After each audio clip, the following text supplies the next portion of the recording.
Man quotidien d'aujourd'hui, samedi 10 octobre, 10 août 2024. Thème: les fruits de la repentance. Les fruits de la repentance. Des lectures se trouvent dans Job, chapitre 22, à partir du verset 21. Attache-toi donc à Dieu, et tu auras la paix, tu jouiras ainsi du bonheur. Reçois de ta bouche l'instruction et mets dans ton cœur ces paroles. Tu seras établi si tu reviens au Tout-Puissant, si tu éloignes l'inquiétude de ta tente. Jette l'or dans la poussière, l'or d'Ophir parmi les cailloux des torrents. Et le Tout-Puissant sera ton or, ton argent et ta richesse. Alors tu feras, Tout-Puissant, tes délices. Tu élèveras vers Dieu ta face. Tu le prieras et il l'exaucera, et tu accompliras tes vœux. À tes résolutions répondra le succès. Sur tes sentiers brillera la lumière. Vient l'humiliation, tu prieras pour ton relèvement. Dieu secoue celui dont le regard est abattu. Il délivrera même le coupable qui devra son salut à la pureté des mains. Le verset 21 est le verset clé qui dit ceci: attache-toi donc à Dieu et tu auras la paix, tu jouiras ainsi du bonheur. Gloire à Dieu. Gloire à Dieu. William Gurnall, un prédicateur puritain anglais, disait ceci au sujet de la grâce de Dieu. Il a dit: si Dieu ne pouvait pas être plus glorifié dans notre paix et dans notre réconciliation que dans notre mort et notre damnation, il sera une mauvaise chose de désirer notre réconciliation avec lui. Mais Dieu nous a montré clairement qu'en nous accordant sa grâce, il ne perdait rien. C'est un Dieu qui prend plus plaisir à la grâce qu'au sacrifice. Dieu est libre de choisir ce qui lui plaît le plus et qui exalte son grand nom. Et la grâce qu'il nous fait lui fait plus plaisir que le sang des sacrifices fait pour sa justice. Le texte d'aujourd'hui est plus une expression élégante des possibilités de la grâce de Dieu. C'est la suite du grand conseil d'Éliphaz à Jacob, ou bien à Job.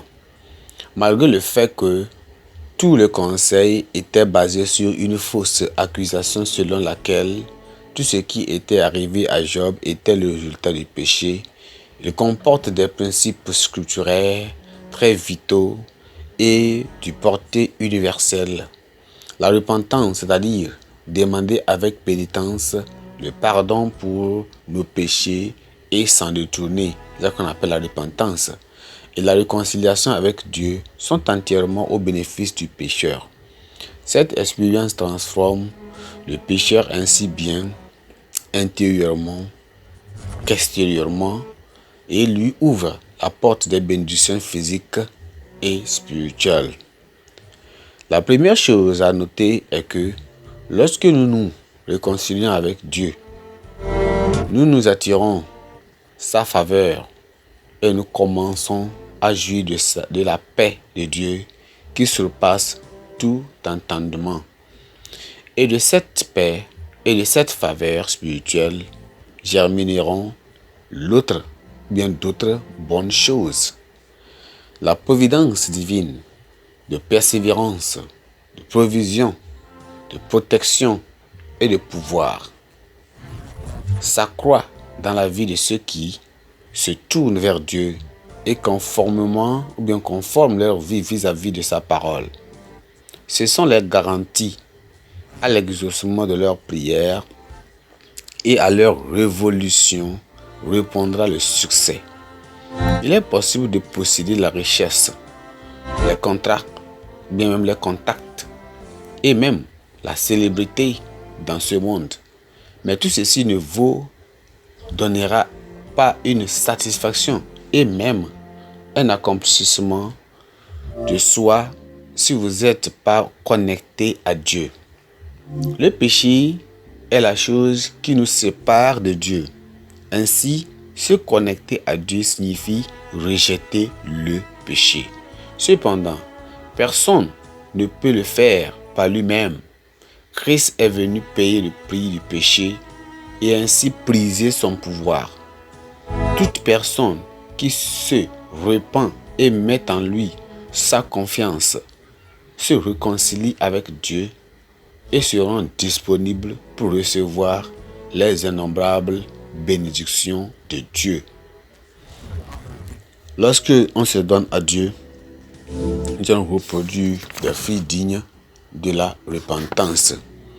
Que le Seigneur nous aide. Nous verrons la vraie conversion au nom de Jésus-Christ. Pensée du jour. Tout ce qui sépare l'homme de Dieu lui ferme aussi la porte des vraies bénédictions. Tout ce qui sépare l'homme de Dieu lui ferme aussi la porte des vraies bénédictions. La Bible en un nom. Job chapitre 5 à 8. Job chapitre 5 à 8. Amen.